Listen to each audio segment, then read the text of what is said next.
एक साधु थे, भोजन करने को गए तो दूध पोषण लगी, तो मिर्य से यूं करके दिया तो मिर्य में दूध थरकना आएगी, मलाई आएगी, तो ओए, तो साधु बोलेगा ओए तेरी निकाल है। मलाई आ गई, वो जाएगा तो ठीक है। तो दूध भले ही खर्चा हो, मलाई खर्च नहीं होनी चाहिए। आजकल का छोरा मलाई खाने करे।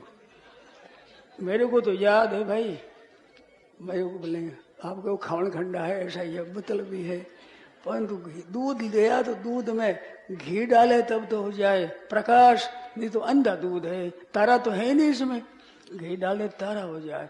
मेरी आदत थी।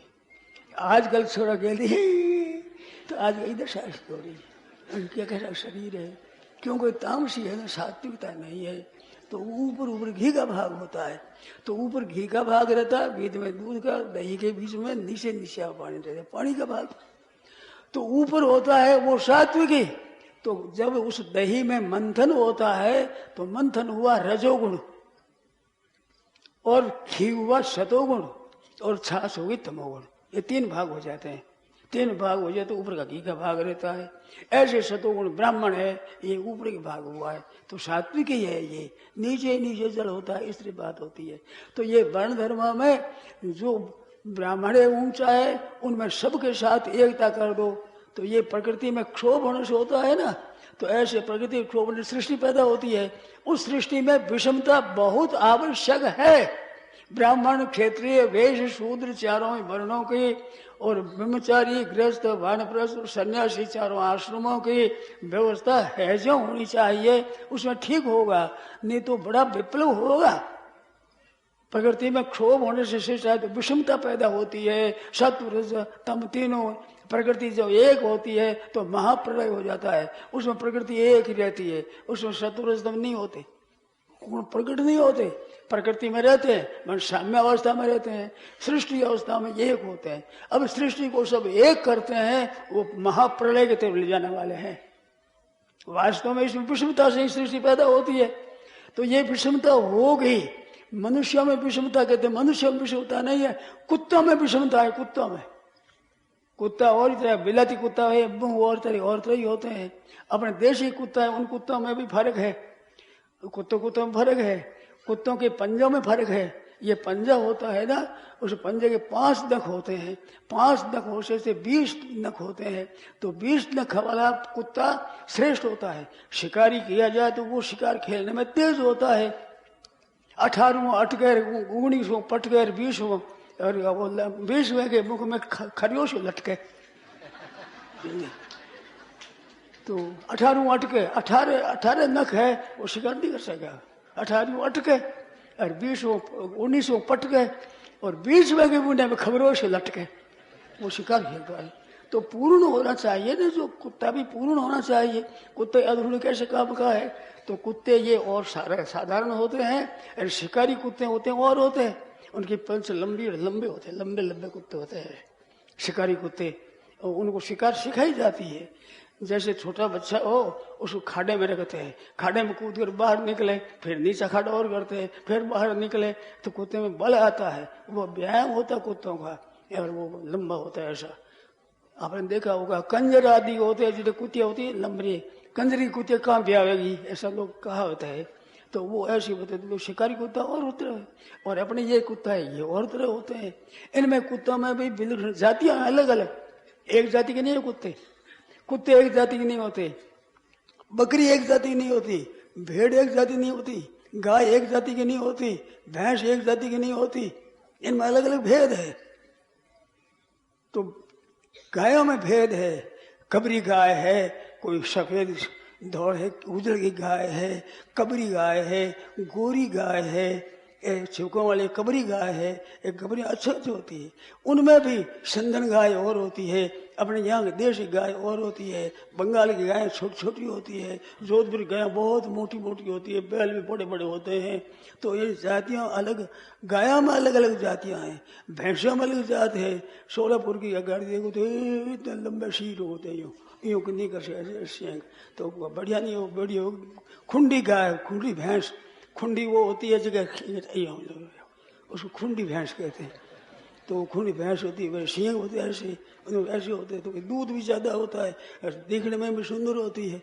तो भैंसों में भी अलग अलग जाति है, बकरियों में भी जाति है, कालकीर, सावलडीर, फूलडीर।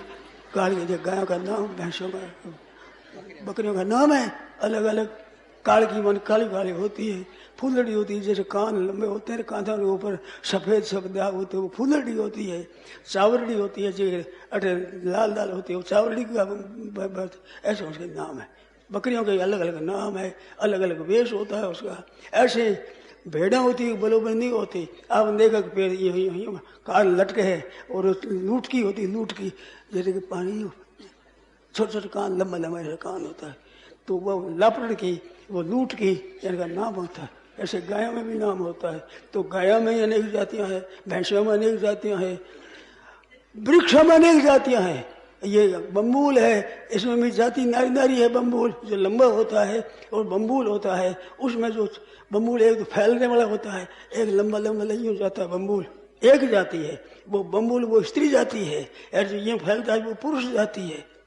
बम्बूल में जाति होती है, नीम में जाति होती है। नीम का बड़ा बड़ा पत्ता होता है, एक पतला पतला पत्ता होता है, एक जो फूल गहरा होता है, एक लंबा होकर के झुमकाड़ ऐसा होता है, और ये एक पीला रंग होता है, एक में हरा रंग होता है।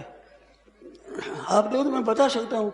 तो नीमों में जाति है, किसी में जाति नहीं है। वृक्षों में देखो, घास में देखो, उसमें भी जाति है। तो पशु पक्षियों में, इनमें भी अलग अलग जाति है। एक एक पक्षी में अलग अलग जाति है।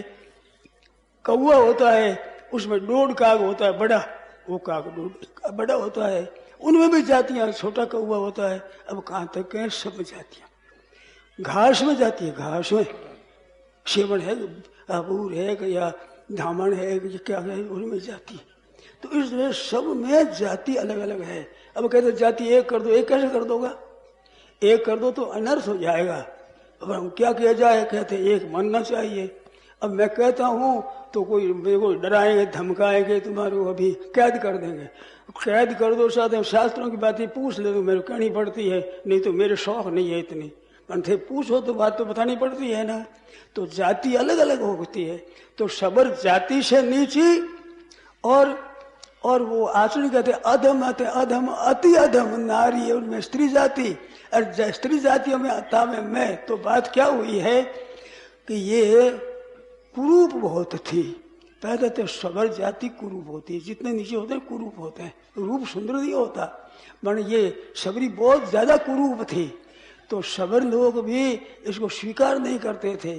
तो बाप की बड़ी चिंता हुई है, मैं अब छोरी का क्या करूं। अरे भोली बाली सीधी सारी थी, चतुर नहीं थे। तो मैंने एक सबर जाति का लड़का, उसको कहा भैया तुम रात रात ले करके अपनी स्त्री को ले जाओ। तो रात में ब्याह करके रात में ही रवाना कर दी वहां से। तो रवाना करते करते आ गई उसमें दंडक वन में। दंडक वन में आई तो सूर्योदय हुआ। तो वह लारे कर देखो कि हमारी स्त्री कैसी है। तो कुरूप देखी, हाय हाय करके भाग गया, और डाका ने खा जाएगी मेरे को। तो वो भाग कर चला गया। अब सबरी कहाँ जा गई, पीहर से तो आ गई, शास्त्र का पता नहीं, तो वो अकेली रह गई, क्या करे बेचारी। सबर भी स्वीकार नहीं करते थे, ऐसी कुरूपा थी। और हमारा ऋषि मुनि सब तिरस्कार करते हैं, अरे कहीं आगे हमारा छाया पड़ गई, निकल यहाँ से। बहुत ही डरती थी, एकदम भाग जाती। रात्रि में सब सो जाते तो उन्हें वहां पर ईंधनी डाल देती। जहाँ महाराज पंपा सरोवर स्नान को जाते हैं तो स्नान करने जाने वाले भी डगरी है, वो बुहार करके ठीक कर देती। कंकर होता तो बालू डाल देती कि संतों को तकलीफ न। वो देख लेते तो भाग जाती वहां से, एकदम ऐसे डरती रहती थी। तो मतंग ऋषि थे, शबरी वन है बारी, हमने देखा, हम गए हैं यात्रा में, शबरी वन है, वहाँ मतंग ऋषि गुफा है पहाड़ में, और वहाँ शबरी का मंदिर भी है। लिंगायत तो वहाँ पूजन करते हैं। लिंगायत होते हैं, भगवान शंकर का लिंग रखते हैं पास में, तो उसमें छोटा भी वो लिंगायत कहलाते हैं। अपने कपड़े में बांधे रखते हैं, वही पूजा कर लेते हैं भगवान शंकरी। तो लिंगायत लोगों का पूजन होता है।